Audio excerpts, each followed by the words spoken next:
नमस्कार दोस्तों, मैं अखिलेश मिश्रा आपका ज्ञान के यूट्यूब चैनल पर हार्दिक स्वागत करता हूं। भूगोल के हम आज अंक जिस पर बात करने वाले हैं वो है भारत की एक दृष्टि। एक दृष्टि से तात्पर्य है भारत के से संबंधित जो छोटे छोटे प्रश्न जो मुख्यतः हमें परीक्षाओं में देखने को ही मिलते हैं और टॉपिक पढ़ाते समय वो पॉइंट आता ही नहीं है, या आता है तो इतना छोटा होता है जिसे हम पढ़ाना या समझाना उचित नहीं समझते और आप भी उसे उचित नहीं समझते हैं। इसलिए हमने पर्टिकुलर सब्जेक्ट्स की वन लाइनर टाइप के कुछ क्वेश्चंस आपके सामने रखे हैं, इन पर हम चर्चा करेंगे। तो जैसी बात हम करते हैं कि भारत जो हमारा एक अखंड भारत पहले हुआ करता था, अब खंड होकर इतना भारत हमारा बचा जिसमें पाकिस्तान, बांग्लादेश और पृथक हो गए, अफगानिस्तान आदि माने वो भी पृथक हो गया। तो जब हम देखते हैं तो पहली नजर हम डालेंगे भारत के कुछ ही चंद प्रश्नों पर। तो पहली बात है कि भारत का नाम भारत है, जो कि कॉन्स्टिट्यूशन आर्टिकल 1 कहता है। उसके अन्य नाम हैं जिन नामों से भी इसे जाना जाता है। आर्यावर्त जो इसका सबसे प्राचीनतम नाम है, हिंदुस्तान जो ईरानियों द्वारा दिया गया अर्थात फारसवासियों द्वारा दिया गया, भारतवर्ष जो राजा भरत के नाम पर इसका नाम पड़ा, जम्बू द्वीप जो जैन बौद्ध जातक कथाओं तथा ग्रंथों में मिलता है, इंडिया जो कि यूरोपियों द्वारा नाम दिया गया। ये इसके अन्य नाम है भारत के। राजधानी जो इसकी नई दिल्ली है, जो भारत के उत्तरी भाग में स्थित है, नई दिल्ली, जिसे सन 1911 से बराबर हमारी राजधानी माना जा रहा है। भौगोलिक स्थिति की बात करें कि भारत जो हमारा ग्लोब पर स्थित है तो कहाँ स्थित है, तो उत्तरी पूर्वी गोलार्ध पर स्थित है। मीन्स हम भारत की यदि हम इसको पृथ्वी माने और इसे यूं डिवाइड करें तो उत्तरी गोलार्ध अर्थात भारत जो स्थित है वो यहाँ ऊपर यहाँ पर स्थित है, और यदि हम भारत पृथ्वी को यूं काट दें पूरब पश्चिम में तो भारत यूं यहाँ पड़ता है। तो इस आधार से भारत की जो भौगोलिक स्थिति हुई वो उत्तर पूर्वी गोलार्ध पर है। अक्षांशीय विस्तार की यदि बात करें कि भारत का अक्षांशीय विस्तार कितना है, तो 8 डिग्री 4 मिनट उत्तरी अक्षांश से लेकर 37 डिग्री 6 मिनट उत्तरी अक्षांश के मध्य। बहुत बढ़िया प्रश्न है भाई साहब, हर एग्जाम के हिसाब से यूपीएससी, एसएससी या रेलवे या पुलिस कोई भी परीक्षा हो तो उसमें ये बड़े आसानी से प्रश्न पूछा जाता है कि अक्षांशीय विस्तार कितना है।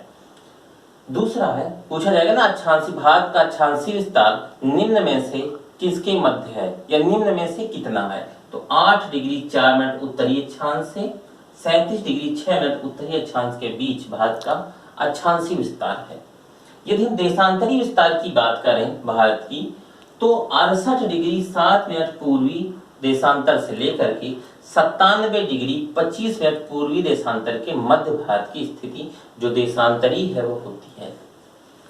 यदि हम भारत के देशांतर है इसी वजह से यहाँ मानक समय की बात कर लेते हैं। यदि हम भारत के मानक समय की बात करें तो 80 डिग्री जो ग्रीनविच लाइन भारत जो पृथ्वी पर निकाली गई उससे 5.5 घंटा भारत का समय आगे है। भारत का जो मानक समय लिया गया वो 82 डिग्री 30 मिनट पूर्वी देशांतर पर लिया गया, क्योंकि भारत स्थित ही पूर्वी देशांतर पर है, और यह समय इलाहाबाद के समीप नैनी से लिया गया है। जब हम भारत के भौगोलिक विस्तार की बात करें कि भारत का ये जो क्षेत्रफल है ये क्या है, भौगोलिक विस्तार में 2 प्रकार की बात आती है, एक लंबाई और एक चौड़ाई। तो लंबाई की जब हम बात करें तो ये हमारा उत्तर ये दक्षिण, तो ये इसकी लंबाई हुई, और चौड़ाई जो है ये पूर्व है ये पश्चिम है, तो पूर्व से पश्चिम ये इसकी चौड़ाई हुई। तो ये दोनों पॉइंट बहुत बढ़िया है, एक इसकी लंबाई और दूसरा चौड़ाई। तो उत्तर से दक्षिण भारत की जो लंबाई है वो 3214 किलोमीटर है। कितनी है? 3214 किलोमीटर भारत की लंबाई। और जब हम चौड़ाई की बात करते हैं कितनी है, तो चौड़ाई है 2933 किलोमीटर। 3214 लंबाई और 2933 किलोमीटर चौड़ाई है भारत की। जब हम स्थल सीमा की बात करें कि भारत की यह जो स्थल भाग की सीमा है इसकी लंबाई कितनी है, तो भारत के स्थल भाग की सीमा की लंबाई है 15,106.7 किलोमीटर। 15,106.7 किलोमीटर। दोस्तों ये बहुत बढ़िया बढ़िया से प्रश्न है जो एग्जाम में आ जाते हैं, तो फिर तुक्का भी नहीं लग सकता, क्योंकि 2-3 ऑप्शन बिल्कुल सिमिलर होंगे। 100 आपको पता है 15,106 पॉइंट समथिंग, तो फिर समथिंग में काम नहीं चलेगा। हाँ, 15,106.7 किलोमीटर स्थल सीमा और जलीय सीमा कितनी है, तो 7,516.6 किलोमीटर। 7,516.6 किलोमीटर इसकी जलीय सीमा की लंबाई है भारत की। जलीय सीमा मतलब ये नीचे वाला जो भाग है। प्रादेशिक जल सीमा जो भारत की है वो कहां से प्रारंभ होती है, तो समुद्र तट से 12 नाटिकल मील की दूरी से समुद्र सीमा प्रारंभ होती है, अर्थात 12 समुद्री मील, जिसे हम नाटिकल मील भी कहते हैं। 12 नाटिकल मील या 12 समुद्री मील से समुद्र तट के बाद से सीमा प्रारंभ मानी जाती है या तक सीमा मानी जाती है। भारत की जो जलवायु है वो कैसी है, तो भारत की जलवायु मानसूनी जलवायु है। ये क्षेत्रफल संबंधी बात हुई कि भारत का क्षेत्रफल कितना है, बहुत बढ़िया प्रश्न है। भारत का क्षेत्रफल कितना है, और इंपॉर्टेंट पॉइंट भी है कि भारत का क्षेत्रफल कितना है, ये वाला अंदर का भाग, जल वाला भाग का क्षेत्रफल नहीं इंक्लूड है इसमें। तो ये है 32,87,263 वर्ग किलोमीटर। कितना है, 32,87,263 वर्ग किलोमीटर क्षेत्रफल। दोस्तों भूलने वाली बात नहीं है, इसको याद रखना। विश्व के कुल क्षेत्रफल में भारत की हिस्सेदारी कितनी है, ये जो हमारा माँ भारती है इनकी हिस्सेदारी पूरे विश्व में, पूरे ग्लोब पर कितनी है, तो 2.42%। पूरे जो विश्व है 100% है, उसमें भारत के हिस्से में कितना क्षेत्रफल है, कितना एरिया आता है, तो 2.42%। क्षेत्रफल की दृष्टि से विश्व में भारत का स्थान कौन सा है। जैसा आप जानते हैं कि बहुत से बड़े बड़े देश हैं, है ना, रसिया वगैरह, जिनका क्षेत्रफल भारत से ज्यादा है, तो इस हिसाब से भारत क्षेत्रफल के दृष्टिकोण से 7वें स्थान पर आता है। हम भारत की जनगणना पर अगर बात करें, सेंसस पर, जो सन 1872 में प्रारंभ हुई और 1881 से लगातार चल रही भारत की जनगणना, भारत की जो जनगणना 2001 के बाद 2011 में जो हुई, जिससे सर्वाधिक मात्रा में प्रश्न पूछे जाते हैं, 10 की वृद्धि पूछ ली जाती है, पुरुष महिला लिंगानुपात पूछ लिया जाता है, घनत्व पूछ लिया जाता है, ऐसे प्रश्न हमने आपके सामने रखे हैं। ये जो भारत की जनगणना जो 2011 में हमारे सामने आई, उसके आंकड़े आपकी समझ। कुल जनसंख्या भारत की कितनी है, तो 1,21,05,69,573 कुल जनसंख्या जो 2011 में निकल कर आई, जिसे आप मोटे मोटे तौर पर कह सकते हैं 121 करोड़ लगभग कह सकते हैं।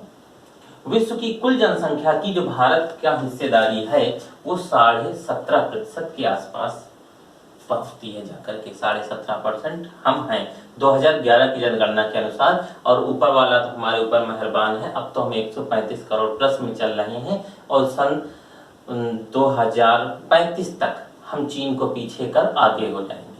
और जनसंख्या की दृष्टि से विश्व में जो हमारा स्थान दूसरा है, हमने बताया कि 35 में नंबर 1 पर हम होंगे, अब खाएंगे क्या भगवान जाने। जबकि चीन जो है नंबर 1 पर है और हमसे 3 गुना ज्यादा क्षेत्रफल धारक है। फिर भी अब हम बात करते हैं पुरुष और महिला जनसंख्या 2011 की जनसंख्या के अनुसार, जनगणना के अनुसार कितनी है। पुरुष जनसंख्या जो है वो है 62,31,21,843, ये पुरुष जनसंख्या है।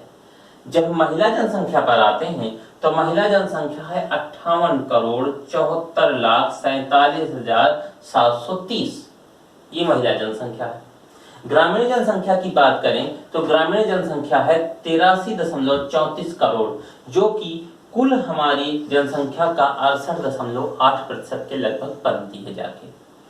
जब हम शहरी जनसंख्या की बात करें, अर्बन पॉपुलेशन की बात करते हैं, तो वो है 37.71 करोड़, जो कुल जनसंख्या का लगभग 31.2% के आसपास बनता है जाकर के।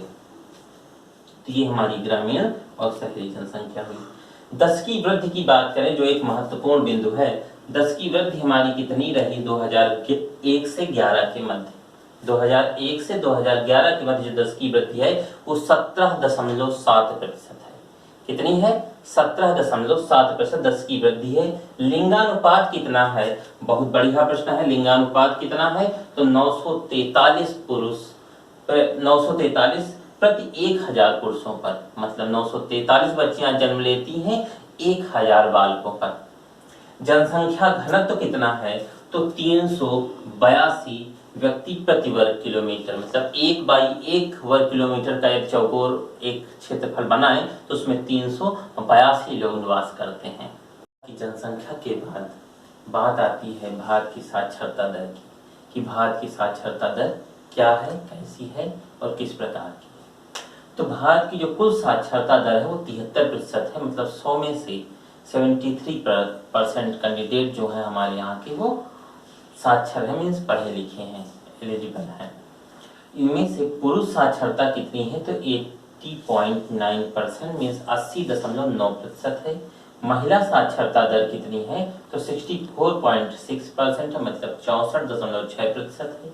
अनुसूचित जाति की जो जनसंख्या है मीन्स एससी जो है हमारे यहाँ कितने हैं? 16.6 मीन्स 16.6% कुल जनसंख्या का है। अनुसूचित जनजाति कितनी है? तो 8.6 मीन्स 8.6% अनुसूचित जनजाति अर्थात एसटी पाए जाते हैं।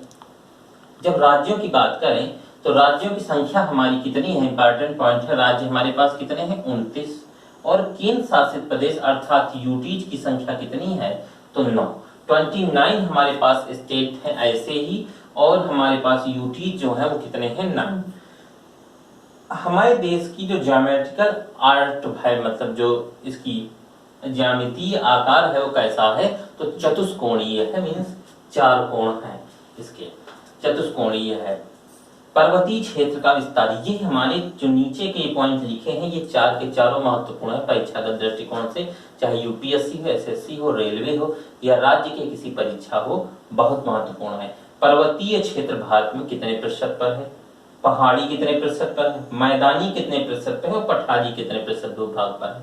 जैसा आप जानते हैं पर्वतीय ऊपर का भाग है, पहाड़ इस पे जो चोटियां हैं वो पहाड़ हमारे आएंगे। मैदानी भाग ये हमारे मध्य क्षेत्र में मैदानी भाग पड़ेगा, और पठारी प्रायद्वीपीय तथा ये इधर और पूर्व और पश्चिम क्षेत्र में भी कुछ पठारी भाग पाया जाता है।